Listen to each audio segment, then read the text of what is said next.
Alhamdulillah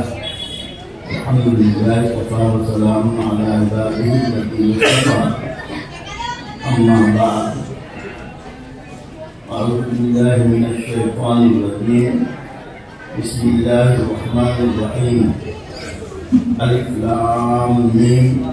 Zalikal kitabu la raiba fihi.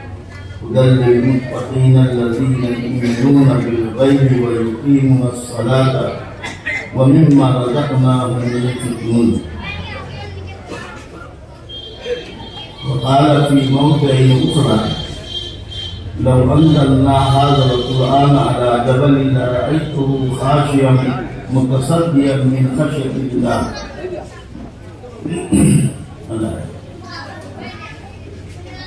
Manusia আজি সভাৰ সভাপতি সাহেব প্ৰমুখ্যে মঞ্চৰ উপবিষ্ট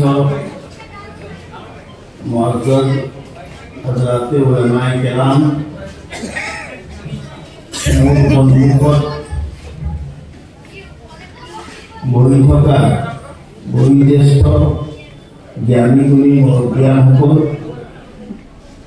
তথা উপস্থিত সৰু বৰ দিনী ভাই বন্ধুসকল, গেলেকী দিনী মাদ্ৰাছা পৰিচালনা সমিতি বিষয়ববীয়া সদস্যবৃন্দ, হিতাকাংক্ষী আচাৰ্যই কেৰাম আজকালবাই আজি পৰ্দাৰ আঁৰত থকা আমাৰ অতি শ্ৰদ্ধাৰ মা বাই ভনীসকল, আল্লাহ তাবাৰক ওয়া তাআলাৰ বহুত ডাঙৰ এহসান আৰু আল্লাহ তাবাৰক ওয়া তাআলাৰ শুভ দৃষ্টি হ'ল, যাৰ কাৰণে আল্লাহ তাবাৰক ওয়া তাআলাই আমাক আৰু আপোনালোকক বিভিন্ন প্ৰান্তৰ পৰা আনি ইয়াত সমবেত কৰা। ইতিমধ্যে শিৱসাগৰ দিনী মাদ্ৰাছা মুহতামিম আজিজে মুহতাৰাম হযরত মাওলানা আতিকুর রহমান আজমি সাহেব তথা গোলাঘাট জিলার বাটিকুড়িয়া আজান পীর মাদ্রাসার শিক্ষক আজিজে মুহতারাম হযরত মাওলানা রফিকুল হুসেন সাহেব বৰ সুন্দৰ আৰু বুজিব পৰাকৈ অসমীয়া ভাষা দৈনন্দিন জীৱনত আমাৰ যিখিনি বস্তুৰ প্ৰয়োজন হয় বা যিখিনি বস্তুত আমাৰ ভিতৰত আহিব লাগে, এই সম্পৰ্কে আলোচনা কৰি আছিল। এই মাদ্ৰাছাৰ বেনাৰত আজি যি জলসা, বছৰীয়া জলসা, ছাত্ৰবিলাক কিছুমান ছাত্ৰ হাফিজি শিক্ষা সাং কৰিলে তেওঁলোকক স্বীকৃতি স্বৰূপে ইছলামিক পৰম্পৰা অনুযায়ী পাগুৰি প্ৰদান কৰা হ'ব। তাৰে এই বস্তুটো যে আমি ৰাইজৰ আগত দাঙি ধৰিবৰ কাৰণে আজি এই জলসা, এই সভা আহ্বান কৰা।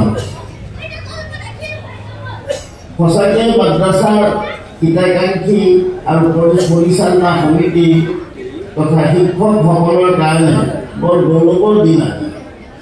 তেওঁলোকে যিটো মেহনত কৰিছিল, পৰিশ্ৰম কৰিছিল, তাৰ ফল আজি পাইছে।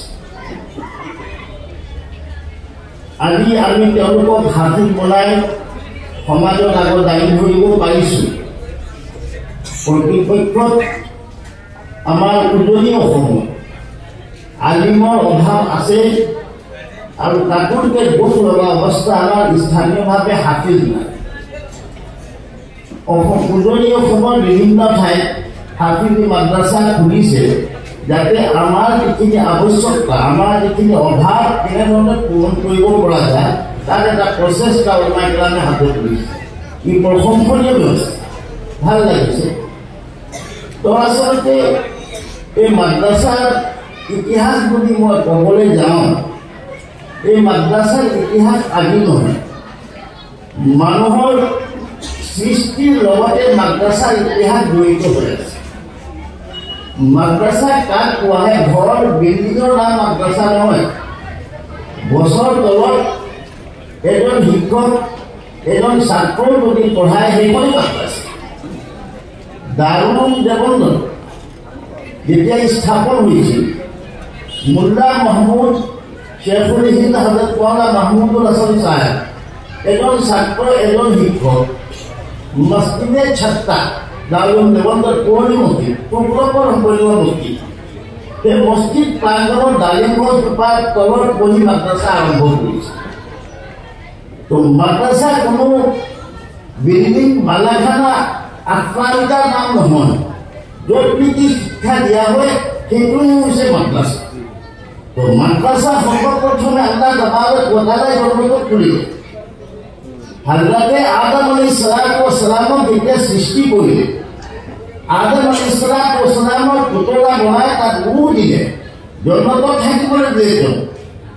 তাৰপিছত জন্মত থকাৰ কিছুদিনৰ পাছতে আল্লাহ তাবাৰক व তাআলাই গ্ৰন্থত কৈছে আল্লামা আদমল আসমা কুল্লাহা সুম্মা আল্লাহুম আলাল মালাইকা ফাকালা আনবিউনি বিআসমাই হাউলাই ইন কুনতুম সাদিকিন। ইবনে যে আল্লাহ তাবারক ওয়া তাআলা শিক্ষক স্বরূপে হযরতে আদম আলাইহিস সালাম বস্তুৰ জগতৰ যিখিনি বস্তু আছে সেই বস্তুৰ নাম কোন শিকালে আল্লাহ তাবাৰক ওয়া তাআলা, আৰু পৰীক্ষাৰ কাৰণে ফেৰেশতাসকলৰ সন্মুখত আনিলে। এই শিক্ষাৰ বিনিময়ত শিক্ষাৰ বদলত হযৰতে আদম আলাইহিস সালামে ফেৰেশতাসকলক পৰাজিত কৰিলে, আৰু এই শিক্ষাৰ কাৰণে আল্লাহ তাবাৰক ওয়া তাআলা হুকুম কৰিলে যে তোমালোক সন্মানতে আদম আলাইহিস সালামক চিন্তা কৰা। এই শিক্ষা ই পঢ়াশালী ই ইছলামৰ মূল বস্তু। সেইকাৰণে হুজুৰে পাক সাল্লাল্লাহু আলাইহি ওয়াসাল্লামে ফৰমাইছে উতলুবুল ইলমা মিনাল মাহদি ইলাল লাহদ আও কামা ক্বালা আলাইহিস সালাতু ওয়াসসালাম। হুজুৰে পাক সাল্লাল্লাহু আলাইহি ওয়াসাল্লামে ফৰমাইছে যে তোমালোক শিক্ষা আহৰণ কৰা মাকৰ কোলা থকাৰ পৰা লৈ কবৰৰ কোলা যোৱাৰ আগমুহূৰ্তলৈকে, মানে জন্মৰ পৰা মৃত্যুলৈকে শিক্ষা আমি আহৰণ কৰিব লাগে। শিক্ষাৰ অন্ত নাই। তো মই যাই হোক মাদ্ৰাছাৰ ইতিহাস কৈ আছো। যিমান নবী ৰচুল আহিলে সকলোকে আল্লাহ তাবাৰক ওয়া তাআলা শিক্ষা দিলে। মান পৃথিৱীৰ নবীসকলৰ আগমনৰ মাছুৱাত হযৰতে মুসা আলাইহিস সালাম হুজুৰে পাক সাল্লাল্লাহু আলাইহি ওয়াসাল্লামৰ পাছত আনজন সন্মানীয় নবী, বিখ্যাত নবী মুসা আলাইহিস সালাম কালিমুল্লাহ আছে, আল্লাহর নামত কথোপকথন হৈছিল।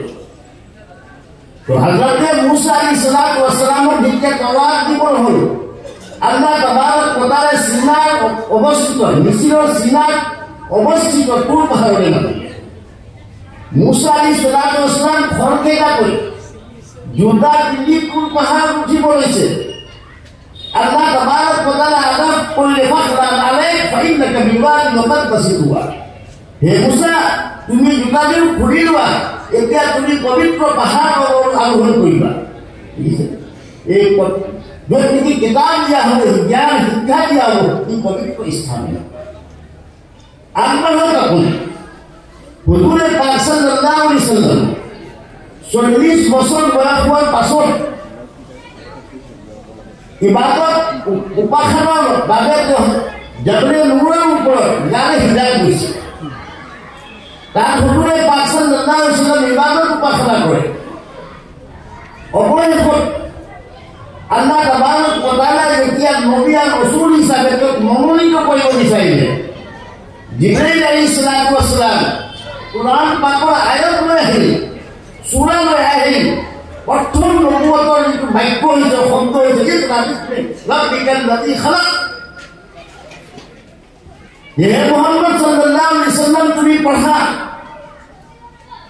আল্লাহ তাবারক ওয়া তাআলা হুজুরে পাক সাল্লাল্লাহু আলাইহি ওয়াসাল্লামৰ শিক্ষক জিবৰিল আলাইহিস সালামে কৈছে তুমি পঢ়া। প্ৰতি উত্তৰ হুজুৰে পাক সাল্লাল্লাহু আলাইহি ওয়াসাল্লামে কৈছে মা আনা বিকাৰি मैं पढ़ा लिखा नाजानो তিনিবাৰ হযৰতে জিবৰিল আলাইহিস সালামে কৈছে তিনিওবাৰ হুজুৰে পাক সাল্লাল্লাহু আলাইহি ওয়াসাল্লাম একে উত্তৰ দিয়ে মই পঢ়া লিখা নাজানো মই উম্মি হয় নিৰক্ষৰ হয় হযৰতে জিবৰিল আলাইহিস